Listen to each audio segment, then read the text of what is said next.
नमस्कार, आदाब, सत श्री अकाल, प्रणाम। मैं अनीस लाला दानी ब्रेकिंग इंडिया न्यूज़ में आपका स्वागत करता हूं। बेटी लफ्ज़ सुनते ही मोहब्बत का सैलाब उमड़ पड़ता है। नाजों से पली मेरी लाडली, फूलों से कली मेरी लाडली। बेटी की अदाओं में चंचल कहानियाँ होती हैं, घर के कण कण में बेटियों की कहानियाँ होती हैं। ऐसे ही बहुत सारे शेर, शायरी, नज्म, गीत, गज़ल, कविताओं के संग्रह से भरा पड़ा किताबों व फिल्मों में बेटियों का वाक़या। हज़ारों लाखों बेटियां रोज़ मार दी जाती हैं, जला दी जाती हैं, या उससे भयावह यह है कि शादी के कुछ दिनों बाद या एक बच्चा होने के बाद प्रताड़ित कर छोड़ दिया जाता है। ये सुनते सुनते अब कान पक से गए हैं। क्या है ये सब, मैं आप लोगों को क्यों बताने जा रहा हूँ? ज़रूर इसके पीछे एक मार्मिक व दिल मसोज जाने वाली हकीकत को है, जिसको मैं बयां करूँगा सबूत के साथ। जी हाँ, देखें ये तस्वीर। जी हाँ, इस बच्ची की तस्वीर देखें जिनका नाम है सामिया खान। ये पूरा वाक़या छत्तीसगढ़ महासमुंद जिले के बसना शहर के वार्ड नंबर 4 के रहने वाले कलीम खान की बिटिया सामिया खान के साथ गुजरा है। देखें ये तस्वीर। सामिया खान के पिता कलीम खान इस क्षेत्र में परिचय के मोहताज नहीं हैं।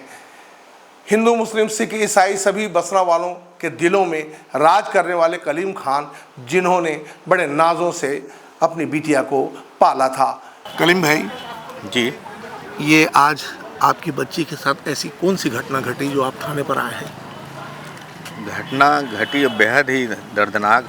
मारपीट की गई है उसके साथ, और मारपीट करने के बाद उनको वहाँ से बिलासपुर से यहाँ लाया गया।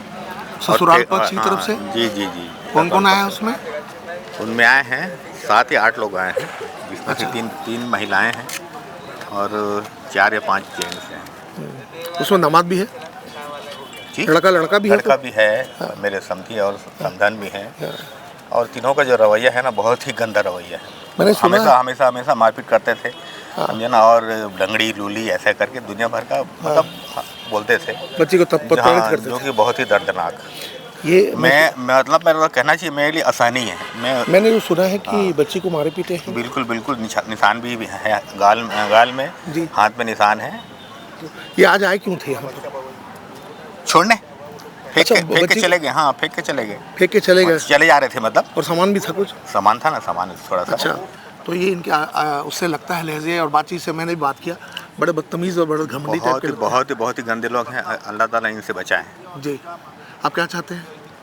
बिल्कुल, आप क्या चाहते हैं? मतलब भेजूंगा ही नहीं मैं वहाँ। जहन्नुम है, मतलब मेरी लड़की के लिए जहन्नुम है वो। आपको न्याय पर भरोसा है? बिल्कुल। तो आप न्याय चाहते हैं? बिल्कुल, ज़रूर आपको न्याय मिलेगा। विवाह उसूलन और रस्मन तौर तरीके से बड़े धूमधाम से बिलासपुर निवासी मोहम्मद कुरैशी के बेटे नफीस बिलाल कुरैशी के साथ 2 मार्च 2023 को बसना में संपन्न हुआ था। हम आपको बताते चले कि सामिया खान के एक पैर में हल्की लचक है, वो पैर कमज़ोर भी है। इस कमज़ोरी को शादी तय होने के पहले साफ बताया गया था कि सामिया खान का एक एक्सीडेंट में ये पैर कमज़ोर हो गया है, लेकिन अपाहिज नहीं है। सामिया हर बच्ची की तरह चल फिर रही थी, बदसूर हर काम कर रही थी। सामिया इंग्लिश में MA भी है। शादी के कुछ दिनों तक सब कुछ ठीक ठाक चलता रहा, जैसा कि अक्सर होता है। जैसे ही सामिया गर्भवती होती तो ससुराल वाले, खास करके उनका पति, ससुर व सास, इन्होंने ताने और उल्हानों के तीर मारने शुरू कर दिए। हम आपको बताते चले कि कलीम खान ने दहेज में वो सब कुछ दिया था जो एक बाप अपनी बेटी को अपनी हैसियत से ज़्यादा करता है। अब आगे प्रताड़ना का दौर बढ़ता गया। मारपीट एवं दहेज की पुनः मांग, एसी की मांग, 4 पहिए की मांग और नकदी रुपए की मांग। आखिर सामिया प्रताड़ना सहते एक बेटी की मां बन जाती है। यहाँ ये बताना लाजमी है कि इसी दौरान एक रहस्य से पर्दा उठता है। सामिया खान का विवाह जिस शख्स से यानी कि नफीस बिलाल कुरैशी से हुआ है, वह ऑलरेडी विवाहित था। पूर्व में दुर्ग निवासी आफरीन अंजुम के साथ 1/11/2020 को धूमधाम से मुस्लिम रीति रिवाज के साथ इसका विवाह पहले भी हुआ था। इन दोनों का एक बेटा भी है। यह बात सामिया को शादी के बाद पता चलती है। उन दिनों नफीस कुरैशी उड़ीसा के बेल पहाड़ में किसी प्राइवेट कंपनी में काम करता था। पहली बीवी से शादी होने के कुछ दिनों बाद से नफीस कुरैशी व उनके माता पिता ने आफरीन अंजुम दुर्ग वाली को प्रताड़ित करना शुरू कर दिया। नगद 10 लाख रुपए, कार व अन्य कीमती सामानों की मांग करने लगे। वही क्या, कुरैशी परिवार ने, जो एक मुसलमान होते हुए जालिमों की तरह हरकत कर डाली, अपनी बहू और पोते को दुर्ग जाकर उनके घर में फेंक आए। आफरीन अंजुम महिला थाना व कोर्ट में बाकायदा मुकदमा दर्ज कर दी। भारतीय दंड संहिता की धारा 498A सहपठित धारा 34 के अधीन अपराध दर्ज हो चुका है दुर्ग में।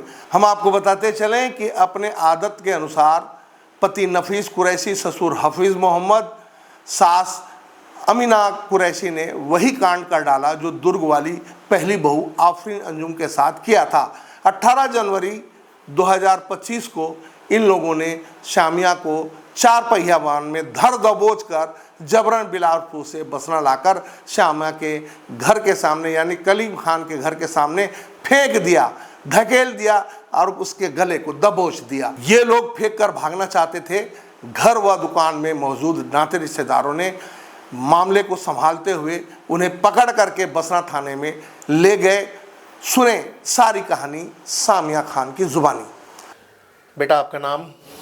मेरा नाम सामिया खान था, लेकिन मेरी शादी हुई तब उसके बाद सामिया शेख रखा गया। जी, आपका नाम खान था, शेख हो गया। जी बेटा, क्या उम्र है बेटा आपकी? मैं 32 साल की हूँ। जी, आपके बच्चे? जी, एक बेटी है मेरी 10 में। आपको याद है बेटा आपकी शादी कब हुई थी? जी याद है। बताइए। 2/3/2023 को हुई थी। जी बेटा, एक छोटी सी मुख्तसर सी एक बात आप मुझे बताइए कि शादी से अभी तक का आपका ये वैवाहिक जीवन कैसा रहा? मुझे मेरा वैवाहिक जीवन इतना ज़्यादा मुझे टॉर्चर किया जाता है, रोज़ रोज़ रोज़ रोज़। मैं बहुत ज़्यादा थक गई थी, फिर भी मैं अपने घर वालों को नहीं बता रही थी, लेकिन उन लोगों ने ये सब सोचा ही नहीं और मैं नहीं आना चाहती थी। रोज़ रोज़ मैं बोलती कि नहीं आऊँगी नहीं आऊँगी, तुमको जाना पड़ेगा, तुमको जाना पड़ेगा, अगर तुम नहीं जाओगी तो तुमको जान से हाथ धोना पड़ेगा, ऐसा बोल के मुझे प्रताड़ित किया जाता था। तुम नहीं चल पाती हो, फिर भी तुमको हम शादी करना ही नहीं चाहते थे, फिर भी हम लोगों ने तुमको शादी कर ली, ऐसा बोल, धोखा दे के शादी कर लिया, ऐसा बोल बोल के मुझे रोज़ प्रताड़ित किया जाता। तुम चल नहीं सकती हो, तुम पागल हो। ये कौन कहता था, ससुराल वाले या आपके पति? ससुराल वाले तीनों के तीनों ही। आपके पति का रवैया कैसा था? मेरे पति का रवैया हर छोटी छोटी सी बातों में मुझे मारना पीटना, हर टाइम टॉर्चर करना। तुम क्यों यहाँ रहती हो, तुम क्यों यहाँ हो, तुम्हारे घर वाले तुमको ले क्यों नहीं जाते, बार बार मुझे ऐसा बोला जाता। आपके अब्बू ने, आपके परिवार ने, आपका परिवार तो बहुत बड़ा है जी, आपको दहेज दे करके रवाना किए थे? बहुत सारे दहेज के साथ जो देते हैं, देखिए लड़की को जीवन जीने के लिए सारी चीज़ें दिया था उन लोगों ने जी। लेकिन उन लोगों ने हर चीज़ों की मतलब बुराई ही निकाली है अभी तक से, जब से मैं गई हूँ। रोज़ मुझे बोला जाता है ये डब्बे को क्यों लेके आई हो, एसी नहीं ला सकते, तुम्हारे घर वाले एसी नहीं दे सकते थे क्या, मेरे बच्चे आज तक एसी के बिना चले नहीं है, और एसी के बिना मेरा नफीस सोएगा क्या, तो उनको पता नहीं था जो ये कूलर दिया है, ऐसा बोल के मुझे बोला जाता था। हर चीज़ छोटी चीज़ के लिए मुझे सुनाया जाता था। मैं एक बात जानना चाहता हूँ बेटा कि जब प्रताड़ना की शुरुआत या प्रताड़ना की हद के बाद आपने कब बताया घर वालों को, अपने मायके वालों को? मैंने उसको अभी बताना स्टार्ट किया, मैं जब मुझे एकदम ज़्यादा अब मुझसे बर्दाश्त नहीं होने लगा, मारपीट इतना ज़्यादा बढ़ गया था कि मैं अब नहीं सह पा रही थी। और बच्चा होने के बाद जब लड़की हुई उसके बाद से उन लोगों ने और ज़्यादा प्रताड़ित करना स्टार्ट कर दिया। आज की जो घटना है, आज की घटना की शुरुआत बताइए, घटना कैसे हुई? आपको यहाँ तक छोड़े थे लोग, लाए थे सामान के साथ, कौन कौन आया था साथ में? वो थोड़ी छोटी सी बात थी, पानी गर्म करने ये सब के चक्कर में मेरी सास उठती है, वो पढ़ रही थी कुरान शरीफ, वो बंद करके वो आके सीधा मुझे मारना स्टार्ट करती है कि तू क्यों बच्चे को मेरे अच्छे से नहीं रखती है, वो हमेशा परेशान रहता है तुझसे।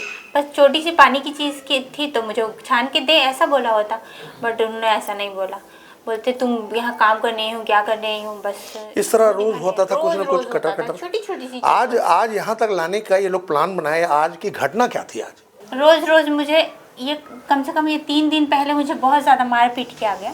पहले तो मेरी सास के द्वारा, फिर मेरी सास को छुड़ा रहा हूँ बोल के मेरे हस्बैंड और मेरे ससुर भी उनके साथ भिड़ गए।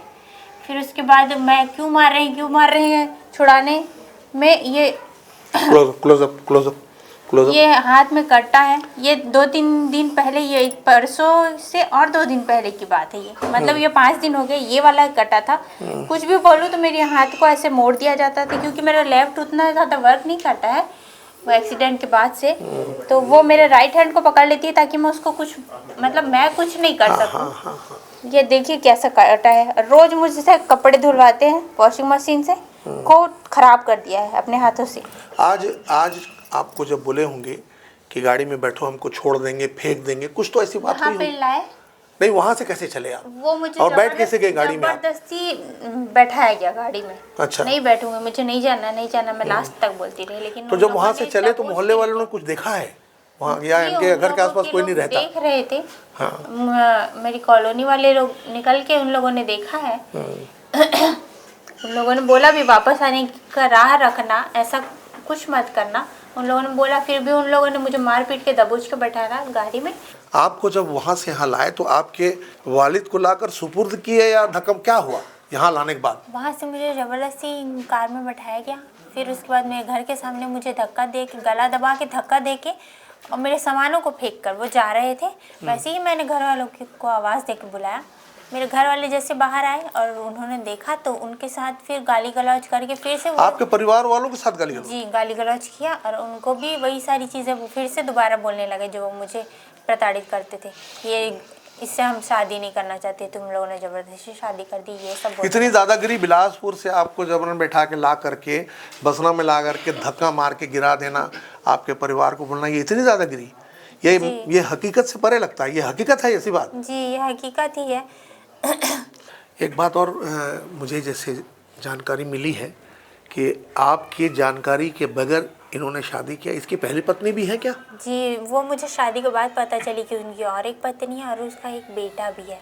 अच्छा, तो शादी तक आपको मालूम नहीं था? नहीं, बिल्कुल नहीं पता। तो जब पता चला तो आपका रिएक्शन क्या था? आपने माँ बाप को बताया कि कैसा लगा? कि मैंने अपने माँ बाप को बताया तो माँ बाप ने पता करने की कोशिश की, तो उसने बताया कि उसे भी डिवोर्स पूरा वो कानूनी तौर पर नहीं हुआ है। अच्छा, जस्ट इनकी तरफ से हुआ, एक तरफा है वो। अच्छा। और उसने नहीं दिया अभी तक तलाक। मान के चले कि 2 बीवी है? जी, 2 बीवी है। जी, कैसा लग रहा है बेटा आपको इस हालात में खड़े होकर के, जिस चौराहे दोराहे में खड़े होके, कैसा लगता है आपको?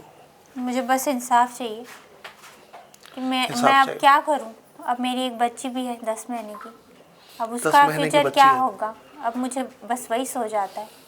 मुझे यहाँ रहने की बिल्कुल भी इच्छा नहीं थी, मुझे ज़बरदस्ती ला के छोड़ा गया है, और उसका फ्यूचर क्या होगा मुझे बस उसी की चिंता है और कुछ भी नहीं है। मुझे खुद की भी चिंता है। कहाँ तक पढ़े बेटा? मैंने MA इंग्लिश में किया है, PGDCA किया है।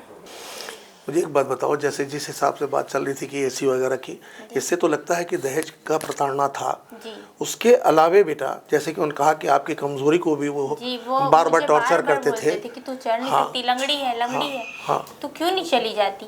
तेरे अच्छा। घर वाले तुझे रखना नहीं चाहते हैं। तो शादी से पहले उन्होंने देखा नहीं था कि आप तुम थोड़ी बहुत पैर से?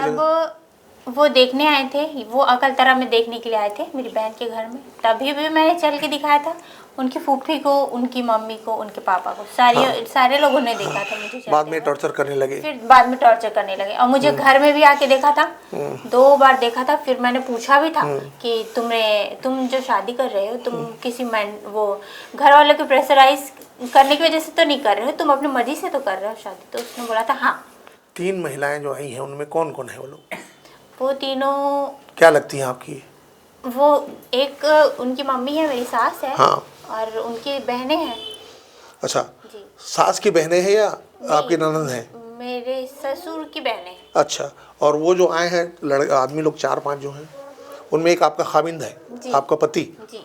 और मेरे ससुर है, और 2 मतलब वो मेरे निकाती है पापा है, जो निकाती अब्बा जो बताते हैं बारे में, वो है, और एक उनके बड़े भाई है। आखिरी सवाल बेटा, आप जिस हद तक पहुंच गई हो, इस दोराहे पर पड़ी हो कि ज़िंदगी आपकी जो है कहीं भी करवट बदल सकती है, रहा सवाल आपके प्रताड़ना, इधर माँ बाप, ये सब के, आप चाहती क्या हो? आपका जो है अंतिम निर्णय क्या चाहती? अपने लिए इंसाफ चाहिए। अच्छा। मैं कुछ नहीं बोल पाई, बहुत दिनों तक से मैं चुप रही, क्योंकि मेरी फैमिली। इंसाफ में कहीं ऐसा हो कि आपको घर बैठना पड़े, उनको छोड़ना पड़े? जी हो। मंजूर है? जी मंजूर। आप यहाँ तक मतलब परेशान हैं? जी बहुत ज़्यादा परेशान हो चुकी, मैं बता नहीं सकती मैं कितना परेशान हूँ। ये जैसा हमने सुना है कि ये फ़ोन वोन करने वाली बात, आपको खाने पीने में तकलीफ़, आपके पति के साथ सोने वाली बात, जो हमने कहीं सुना है, ये इसके बारे में आप जल्दी से बताएंगे मेरे को। वो मुझे खाने के लिए हमेशा कम बना बोलती थी। जैसे ही कम होता था, ज़्यादा होता था तो मुझे मारने पीटने लगती थी। अगर कम होता था तो मुझे खाने के लिए नहीं मिलता था, और ज़्यादा खा के सारी चीज़ें ख़त्म करके उन लोग आ जाते थे। ऐसा कभी बोला उन्होंने कि आपके अपने पति के साथ सो मत रहो मत? नहीं, कभी मत। तो जो भी थोड़ी सी भी बात होती थी तो वो मेरे साथ नहीं सोते थे, वो किसी और जगह चले जाते थे। और मैं बुलाऊं बार बार तो वो आना भी नहीं चाहते थे, और आते ही नहीं थे, और मेरे मनाने के बाद भी नहीं आते थे। फ़ोन ऑन करने के लिए माँ बाप को? जी, माँ बाप के पास किसी के पास फ़ोन नहीं लगाना है, अपने भाई के पास फ़ोन नहीं लगाना है, अपने परिवार में किसी से भी टच में नहीं रहना। एक चीज़ जानना चाहता हूँ कि आपने बच्ची की जब शादी की थी तो इसकी जो एक कमज़ोरी है, एक पैर थोड़ा कमज़ोर है, ये बताया था ना आप उनको? हम उनको ये बोले, बार बार बोला गया है कि भाई साहब आप इसको चला के देखिए। हाँ, भाई साहब इसको चला के देखिए मेरी बच्ची को। बहुत है तो। और हम जहाँ भी उसको शादी का पहला वो आता था तो हम उसको वीडियो सहित भेजते थे कि पहले आप लोग बच्ची का शकल सूरत ना देखें, पहला उसका चलना देखिए करके हम ऐसा करते थे। और इनको भी बोला तो ये बोले कि नहीं बाजी हमारे साथ सब चलेगा, हमारी बीबी का भी तो पैर थोड़ा सा वो है तो हम चला लिए, तो इसको क्यों नहीं चलाएंगे, आप निश्चित होकर के करो। आप क्या चाहती हैं आपकी बच्ची के? देखो आप भी दो राह में खड़े हैं। बोला है उसके ससुर ने, यह बोला है कि अगर तू यहाँ रह जाएगी तो ज़्यादा दिन की मेहमान नहीं है। तो मैं आज हम दोनों मियाँ बीबी 3-4 घंटा रोकी अपनी बेटी को, हम लेके गए 4 घंटा मेरा सफ़र रोया है और बोला कि बेटी तो चल, मैं तेरे बिना नहीं जी पाऊँगा करके। तब मेरी बेटी कदम उठाई, तब 10 बजे मानी है वो, तब आई। लेकिन आप क्या सोचती हैं? बच्ची को भेजना चाहती हैं, कानूनी कार्रवाई चाहती हैं, लोगों को इबरत हासिल होना चाहती हैं, क्या चाहती हैं? हाँ, तो मैं अपनी बच्ची को 1 सेकंड के लिए वहाँ भेजना नहीं चाहती। हाँ, मैं ये बोल रहा था। जान का खतरा है उसका। मैं जो देखी हूँ वो तो कोई आपको कानून पे भरोसा है? भरोसा है, पूरा यकीन तो है आप चाहती हैं कि कानूनी कार्रवाई हो? हाँ, हो जाए, यही चाहते हैं। और बहुत मुख्तसर सी 2 लाइन में बताइए कि आप बच्ची की माँ हैं, पीड़िता है, आपके दिल में जो हो रहा है, आप कुछ ऐसा बोलिए कि इस तरह भुगतने वाली बच्ची या बच्चियों को इबरत हासिल हो कि ऐसे लोगों से कैसे बचा जाए। मैं तो बोलती कि अल्लाह किसी की बच्ची का नसीब ऐसा ना बनाए, मेरी बेटी का जो बना हुआ है। मैं यही चाहती हूँ कि मेरी बेटी को कानून का सहारा मिले और मेरी बेटी अच्छा जिंदगी जी, लोगों को इबरत हासिल भी हो, और जो भी देखे उस ऐसे लोगों को तो बेटी ही नहीं दे। मैं तो दुआ भी करती हूँ कि अल्लाह कि किसी के घर की ऐसी बदनसीब बेटी ना दे जो मेरी बेटी के साथ हो रहा है। अब देखने वाली बात यह है कि ऐसे दरिंदे को बसना पुलिस पकड़कर छोड़ देती है। पीड़िता के बयान को अक्षरशः दर्ज नहीं करती है। यह 18 जनवरी की घटना व उस दिन दिए गए आवेदन को 19 जनवरी की रात एफआईआर बसना थाना पुलिस ने किया है। बसना पुलिस की कार्यप्रणाली को संदेह के घेरे में खड़ा करती है, ये पीड़ित पक्ष का कहना है। पीड़ित पक्ष पुलिस अधीक्षक महासमुंद से भी गुहार लगा चुका है और उनका कहना है कि पीड़िता के साथ बसना पुलिस ने न्याय नहीं किया है। इस बात को लेकर के पीड़ित पक्ष न्यायालय के शरण में जाना चाहता है। कैमरा पर्सन अल्तमस के साथ मैं अनीस लालादानी। इसी तरह के समाचारों को देखने के लिए हमारे वीडियो को लाइक करें, चैनल को सब्सक्राइब करें और अपनों के बीच शेयर करना ना भूलें। नमस्कार।